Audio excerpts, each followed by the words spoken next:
selamat datang kembali teman-teman di HT Programming Channel. Pada episode kali ini kita akan membahas compiler atau yang bisa sering kita sebut ya buat membuat code gitu segala macam. Itu kita makainya apa aja gitu ya, compiler lah ya. Compilernya itu apa aja yang digunakan buat website, buat mendevelop website. Nah, kalau di sini kita pakainya Visual Studio Code ya. Kenapa? Karena dia fiturnya banyak banget dan lebih lengkap. Dan dia itu juga termasuk ya bukan yang ringan ya, termasuk kelas yang menengah karena fiturnya juga sesuai dengan kemampuannya juga. Tapi di sini kita pengen membahas juga, ternyata ada lagi dan ini juga termasuk yang favorit ya, namanya Sublime. Nah, Sublime Text ini paling banyak dipakai sama semua orang gitu ya, karena bersifatnya lebih ringan gitu ya Sublime. Tapi sebenarnya Sublime itu kayak ada fitur-fitur yang berbayar juga ya. Tapi kalau untuk web developmentnya kayaknya free semua dipakai, nggak masalah. Tapi kalau misalnya Visual Studio Code benar-benar kayak dia free semua, nggak ada pembayaran, nggak ada fitur-fitur premiumnya lah gitu ya. Terus ada lagi yang mungkin paling sering dipakai juga karena kita mungkin orang awam belum tahu pakai Visual Studio Code atau Sublime. Ada juga Notepad++.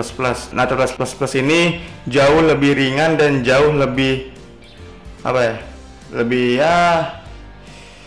banyak sering dipakai lah buat pemula, buat kayak mencoba-coba segala macam. Biasa di kuliahan itu Notepad++ termasuk banyak yang dipakai juga ya. Dan sebenarnya dari ketiga ini merekomendasikan sebenarnya Visual Studio Code sama Sublime karena kedua mereka ini udah kayak punya sebuah extensionnya masing-masing yang bisa berguna kita memudahkan pekerjaan kita ya khususnya web development. Dan Visual Studio Code juga sebenarnya dia banyak banget extension nanti memudahkan kita buat kayak ya biasanya kan kita kan ada typo gitu ya, kayak mungkin kurung kurawalnya kayak nanti di JavaScript gitu ya, maupun di PHP juga ya, mungkin kebuat error correctionnya gitu jadi lebih gampang, dan itu memang benar-benar mempermudah ya. Dan kalau misalnya Sublime hampir sama kayak Visual Studio Code juga mempermudah juga, cuman sedikit tidak adanya fitur di Visual Studio Code. Maksudnya tidak memiliki fitur yang di Visual Studio Code ya. Jadi nggak ada extensionnya. Jadi kurang lengkap lah sebenarnya Sublime. Tapi termasuk yang paling banyak diminati juga Sublime. Mungkin juga karena lebih ringan ya daripada Visual Studio Code.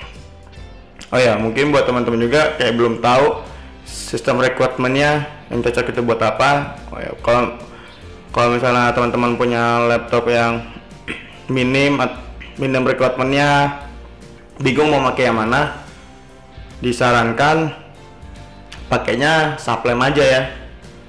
Karena nanti di Visual Studio Code kita mungkin dengan menambahkan atau mendownload extension lain bisa menambahkan performanya si Visual Studio Code, jadi mungkin agak jadi lebih berat performanya lebih ya, makanya karena banyak hal yang kita tambahkan ya di extensionnya gitu.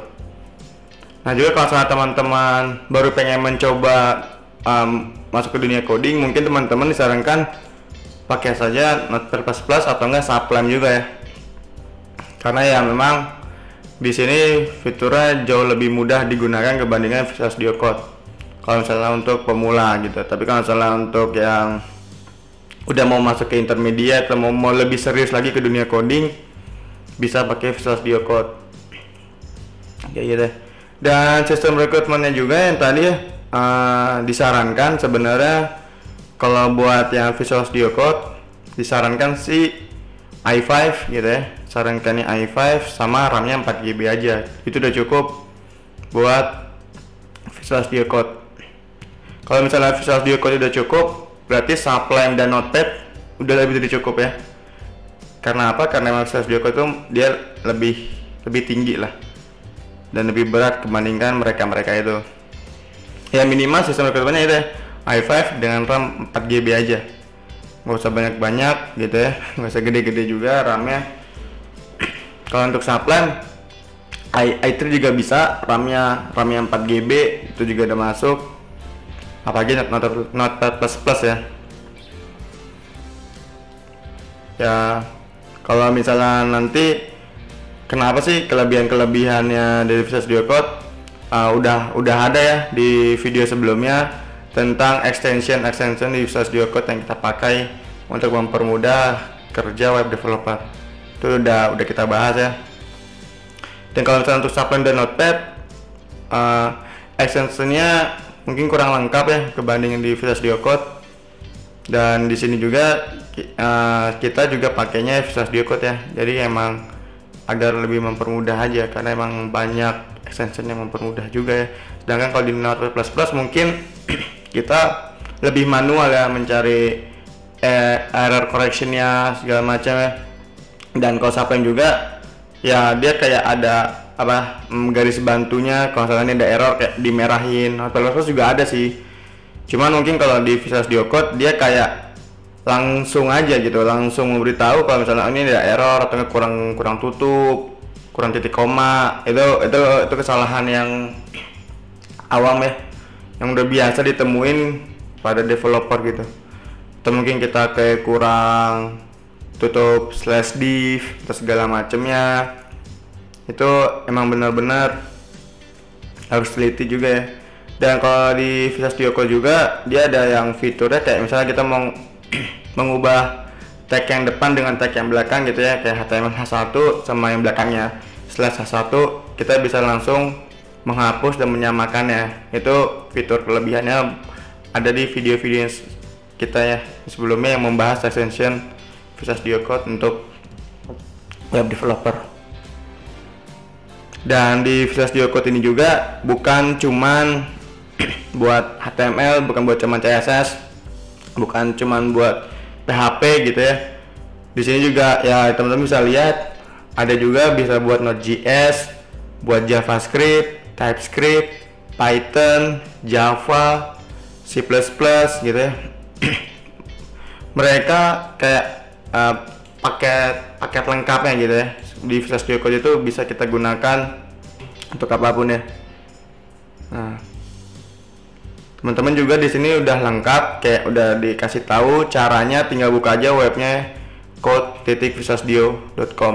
Di sini kalian udah cara install Visual Studio Code dengan extension yang buat Python. Nanti kalian bisa ikutin step-stepnya, bagaimana cara pemakaiannya segala macam gitu. Karena emang sebenarnya mudah banget sih kalau misalnya di sini ya. Tapi kalau misalnya di Subline kayak ya dia teksnya tetap bisa buat Python, cuman kayak nggak ada dokumentasinya. Kayak gimana sih kita menginstalnya Python di Subline atau nggak cara pemakaiannya gitu ya. Mau nggak mau kita harus mengeksplor sendiri ya cara pemakaiannya. Dan ini juga emang buoy gitu ya, ada sistem berbayarnya. Tapi ya di sini kita lihat banyak banget sebenarnya, dia ada Python, ada Java juga getting started gitu ya. Dia juga ngasih tahu setting up VS Code for Java development, karena emang banyak banget, bukan cuman buat HTML, CSS dan PHP doang. Kita bisa JavaScript, bisa Java, bisa Python, dan masih banyak lagi. Dan teman-teman juga bisa langsung diarahkan bagaimana cara pemakaiannya dan seterusnya gitu ya. Ya teman-teman tinggal ikutin aja langkah-langkah yang udah dikasih sama Visual Studio Code-nya gitu ya. Nah kalau misalnya di sini di Subline text ini ya kayaknya berbayarnya itu cuma buat bayar lisensinya doang ya. Ya sebenarnya kita tetap bisa pakai tanpa harus berbayar gitu. Lengkap banget ya di Visual Studio Code. Dan kalau misalnya kita cek gitu ya VS Code-nya, nah di extension ini bener nggak sih mereka itu bisa pakai Python, bisa pakai segala macam Java gitu ya. Nah, banyak banget ya di sini extension yang diperlukan untuk Python atau untuk mempermudah kita cara penggunaannya. Atau juga yang tadi kayak kita cek Java gitu ya, ada kan? Nah, ya, banyak Java extension, main of Java segala macam, Java test runner, banyak banget ya. Kenapa emang kita milih Visual Studio Code? Kenapa milih Visual Studio Code? Ya karena emang banyak banget kita bisa ngebuild apapun di sini gitu. Kita juga bisa belajar apapun di sini. Dan tinggal dikenalin ya buat mungkin kalian yang buat data science, yang bisa jago Python gitu ya, di Java juga mungkin bisa mempelajari extension apa aja yang ada di Visual Studio Code yang membantu kita gitu. Nah ini kan tadi kan C++ ya, di sini juga banyak banget cara penggunaannya atau ya fitur-fiturnya lengkap sebenarnya. Makanya buat teman-teman emang disarankan lebih enak pakai Visual Studio Code aja ya, karena emang mempermudah kinerja web developer juga, atau enggak buat Java developer gitu, data science gitu ya. Mungkin pembahasannya buat masalah compiler yang kita pakai apa aja kayaknya udah cukup ya. Itu rekomendasinya dari Visual Studio Code, dari Sublime sama Notepad++. Terima kasih buat teman-teman yang sudah menonton. Jangan lupa di like, komen, dan subscribe ya. See ya.